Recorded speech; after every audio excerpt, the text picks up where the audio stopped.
Hey guys, I've been away for a little while, but now I'm back, and I haven't been up to much, but I have been sketchbooking, so I thought we could take a look. By the way, also, this place is a mess. Look at this place. Nothing changes. Caminhando na vida, sempre chorando por uma nova ferida. Mas como até que de mato nasce uma flor, muitas vezes é da dor que vem o amor.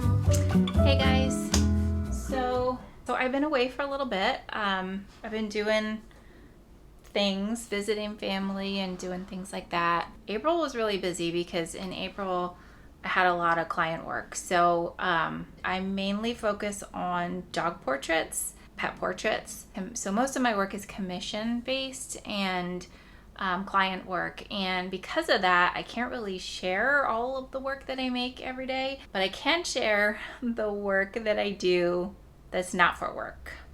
Yeah. So although April was really busy, I did manage to do some work just for me. And so I thought that a nice mellow way to kind of come back is to just show you all of the sketchbook work that I did in April when I wasn't working. Let's take a look at the sketchbooks that I worked in April. So I worked in these two, and you might remember these. This is my experimental sketchbook. So this is the one that I just do random stuff in. And sometimes when I take classes, I do the classwork in this sketchbook. So that's what this one is. So let's take a look at that one. And then this is my oil painting sketchbook, which I'm going to admit I didn't do really any oil painting in it this month, but I did do a lot of sketching in it. So we'll take a look at that. But first, the first thing I want to show you is the first drawing that I did in April, because I haven't done this in a while. So the first drawing that I did in April was actually a charcoal drawing, and I have not done any charcoal work for so long.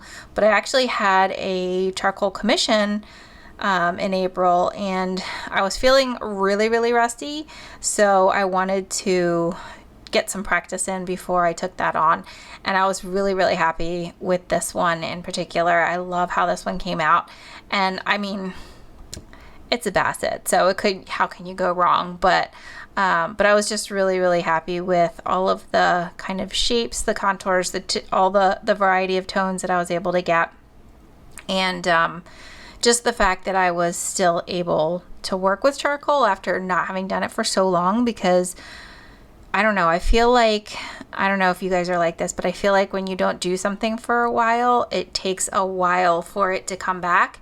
And I feel like I came right back into it, and I was really happy about that. So this was my first drawing in April. That was my first drawing, and then, let's see, and then I got pretty heavily into this sketchbook, which I have to tell you, I'm super excited because I have filled up so much of this book, at least 2/3 of it. And there's so many pages in here that I thought that was going to take a lot longer. Now I haven't painted them all. They're just sketched on, but still, I'm pretty happy with that. Okay. So in this sketchbook, I pretty much just sketched dogs. So that's what you're going to see here. And I'm going to go back a ways, because one of the first things that I did in here was way back in the beginning. So this sketchbook, I actually pre-sketch a lot of these pages. So this sketch was done back in October, but I painted it in April. So I was really inspired by these stickers that I found. I actually really love these stickers so much. This one in particular, like, that face is just everything to me. So I was inspired by these stickers, and I wanted to find something in this sketchbook that I could paint that would give me those vibes. And so this was the one that I found, and it's still just acrylic, like I said, but I love I love this kind of start to that piece, and I definitely will be going over this with oils, and I can't wait to see what that looks like. So I really love this one. All right, so now fast forward to my first sketch in April, which would be this little Bosty right here. So just to round out this spread, I thought this could be a really cute Boston spread. So you got your Boston over here, little Boston statue, and so we've got our little Bosty portrait here. And this one will definitely get painted, but in the month of April, I only had time to do a couple of really quick paintings, and this just wasn't one of them. All right, so a couple more sketches. We've got a very simple one. I can tell you right now, this one, I had less than an hour to get this one done, but I actually really, really love how simple it is and how quickly it came together. I love when they have puppies in kind of this pose. I love that the ear is kind of sticking out a little bit here. I love that it's kind of got this triangular shape. You'll see that kind of composition comes up in a lot of my portraits because it's just one of my favorites. Actually feel like this is going to be a fun one to paint. And then again, this is acrylic, and I had to paint Millie because Millie is one that I've painted a few times before, but she celebrated her 14th birthday this year. I mean, I just immediately tagged it and was like, immediately, yes, I have to draw this. And then after I drew it, I was like, immediately, I have to paint this. I think it was only one day later or maybe 2 days later when I actually finally got to paint it. But I remember, like, I just couldn't wait to paint this sketch because this pup is just the cutest in the world. And this crown was adorable. So a bully, and then I believe this is another bully. So I was kind of smitten by not only the look in this pup's eyes, but also by this chain. And I think that's why I zoomed in so much, because I wanted to be able to get a lot of the details here in this collar. But yeah, I love this kind of close up. And then with this one, I felt like, well, I went really close up with this one, so let me zoom out a little bit with this one. And again, the neckwear, like all of the folds in this fabric here, and it comes down to like this cape. Now it didn't in the actual photo, but I kind of felt like he looked like a little kid playing superhero, and I just wanted to capture something like that. I think it was actually just a really big bandana with this look and like this cape. I just, that picture just told a story for me. I wanted to try and capture that. All right, when I start drawing or painting hound dogs, you know that that's me basically giving myself comfort food, right? So especially when it's a basset hound. So this one is, I think one that I've drawn a couple of times before. I think that I've shared some of those drawings before and you'll recognize this pup because of that pouty lip. Like this basset hound with this pouty lip is just, it's the most adorable, cutest thing I've ever seen. And the big droopy eyes, the pouty lip, the big neck folds, the giant ears, like just the whole package, like all of it together. And then this pose. So I did this diamond composition. I wish I started this sketch on this page because the lounging pose that this pup was in, the back kind of like rolled down, and I just wish it was over here and it just spread over to this side. I wish this was a whole spread. Like I wish this pose was the whole spread because it would have been everything. It would have been so cute. So I might have to refine this picture and do this again. But definitely not sorry that I did this one. This is a gorgeous, gorgeous blue tick. And he's just, I mean, gorgeous. One blue eye, one brown eye, and just the most gorgeous hound dog ever. With the pizza ears and everything, absolutely love it. Definitely will be painting this one. Can't wait. Still giving myself comfort food over here with the hound dogs, but we've got another basset hound. And again, with all the wrinkles, with this giant big droopy eyes, giant big droopy ear, and this tongue. Like, I mean, when I see a crazy tongue, it's almost as addictive as a dog with a bow tie is when a dog has a crazy tongue sticking out. So yeah, so I had to get this one in the book. And then, so now we moved on. I mentioned the other dog that I wish that I had done it. I wish I had done this one as a full spread. And so that's what I actually did with this one. This is a rescue dog. And actually, good news. I think Ginger actually was adopted, which is so fantastic to know. But the rescue had so many adorable pictures of this dog from so many different angles.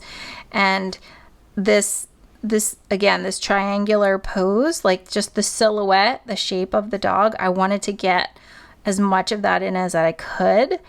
And so I did that, and then obviously focused up here. And I love kind of this T shape right here, but the main reason that I wanted to draw this dog is for this little chest floof right here. This is going to be so much fun to paint. I cannot wait to do it. This chest floof and this ear floof right here, that's going to make that painting so much fun for me. All right, so I got this shape down, and then I wanted to also do, so that's kind of like a front view, profile view. I don't do a lot of profiles. I feel like in this book, maybe it's just a function of like the photos that I'm looking at on Instagram. There just aren't as many profiles as there are other views.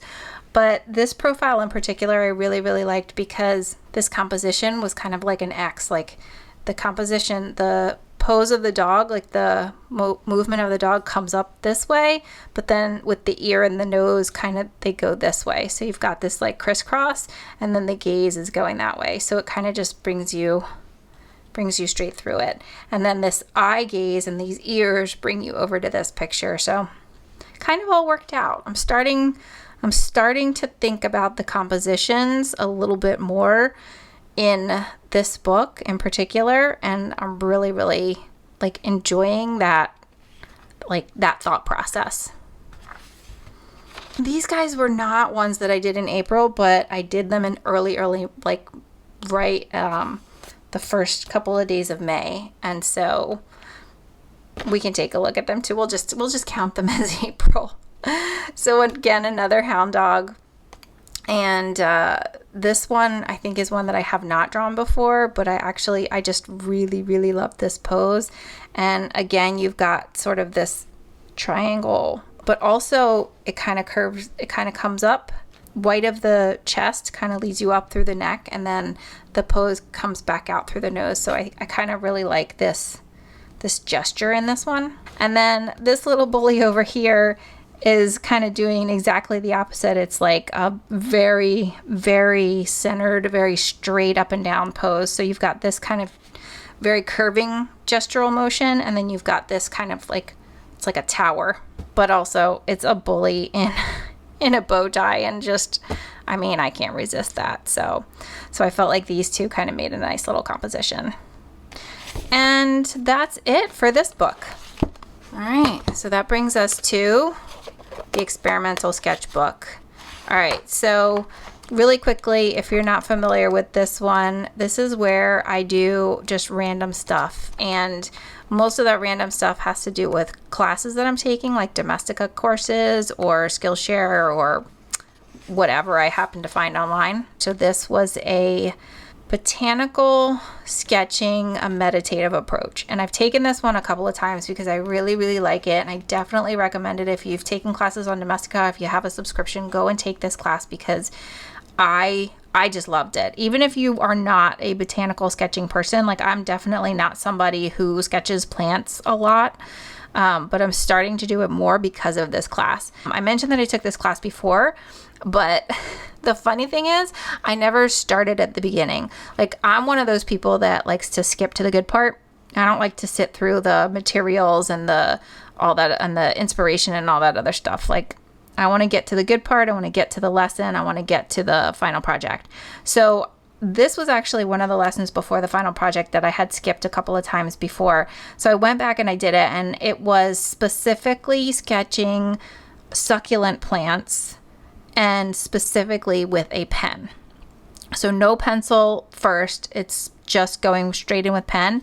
And so you start with just one little leaf, I guess they're called, or petal. And then you just continue to work your way out from there, and really just being very slow and mindful and purposeful and observing along the way, and not drawing too much, but drawing just enough detail.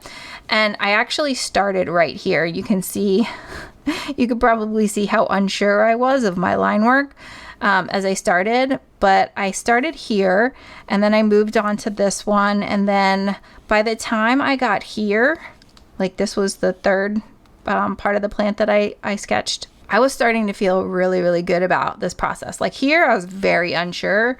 Here, I was like, I don't know if this is going to ever work. And by the time I got here, I was like, oh, I really, really like this. So once I did this one, I moved over to here and started doing these, and I was feeling much more confident. And then I was like, oh, this area is getting a little empty. Let me move up here. And I actually had this succulent on my table. I was working from life because that's what they recommend doing in the course. And I actually feel like I like this process so much that I might go back and fill in a little bit more because it was so much fun. It was a lot more fun than I thought it was going to be. And I think the result is a lot better than I thought it would be. All right. So then after that, I took another botanical class. So this was the next class I took, and I don't remember the name of it because I took a couple more, like 2 or 3 more, but you can find a ton of them. They were all on Domestika. Some of them were just sketching, some of them were painting, but I just did mostly sketching, just for the sake of time. I just did mostly sketching. So again, these were sketching from life. So these were some mini sunflowers that I got from the grocery store. That was a lot of fun. I definitely want to paint these at some point. And then a rose, which was, I think it turned out nice, but it was not fun to draw at all. And then I did a little bit of typography down here. This was really fun. I didn't take a class in it necessarily, but I just found this font in this book and I really wanted to kind of capture it. So I looked up the name of the rose, and then I think this is probably like Latin or something, and just wrote it in that font. Okay, so this was another class I took, and obviously on this day I was not feeling it as much as I was on the previous one. So these are some birds of paradise. This was not drawn from life. This was from a photo. This was drawn from life. I think you can kind of tell the difference here. I don't know if I would have drawn these differently from life, but I feel like I can tell that this was drawn from life.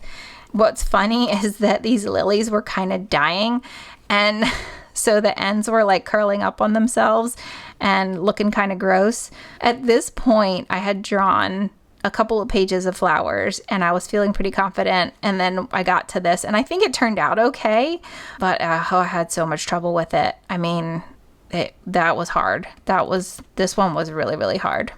I don't know if I'm going to come back before I try drawing those again. I think I'm going to get a lot more practice in. So this was not drawn from life, but this was drawn from a photo that I took. So I specifically took the photos of this, I think it's a southern magnolia. I took these photos myself specifically knowing that I wanted to draw them like every phase. So this plant had not only buds on it, but it had flowers that had just bloomed. It had flowers that were kind of starting to die. And then it had, flowers that had dropped all of their petals and were just kind of this weird like cone-shaped nubby thing. Yeah, so I did get all of those phases in my photos and then kind of cobbled them together into this drawing. And I actually really, really, really love this one because I not only like how the flowers turned out, but I love how the stems turned out, how the leaves turned out, the whole composition. I actually really, really like it. And I liked it so much that I wanted to try painting a part of it. And I knew I just wanted to try painting a little bit of it because I didn't have a lot of time to get into kind of painting this whole thing and making this into a whole like composition. But I might come back to this drawing and transfer it into a larger composition at some point later because I just had such a great time with it and I love it. I love these flowers and I just think they're gorgeous.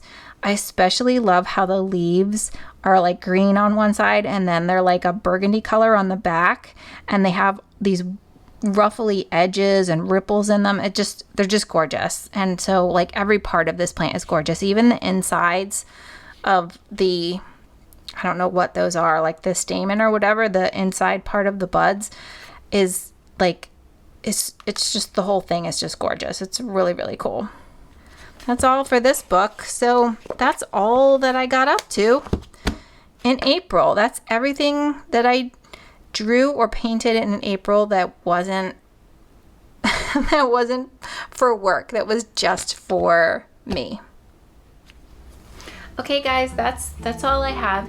I kind of let April get away from me. I just didn't have a lot to share, and unfortunately that happens to me a lot. Like I wish I could be more consistent with my vlogging and with my like having content to share, but as I get more busy, I feel like I have less and less of that. So I know some of you have asked for like lesson type content, but I'm not sure what those lessons would be about. I'm happy to do painting demos and things like that, but I don't know. Let me know what you're interested in seeing and then specifically make that content. So I would love that.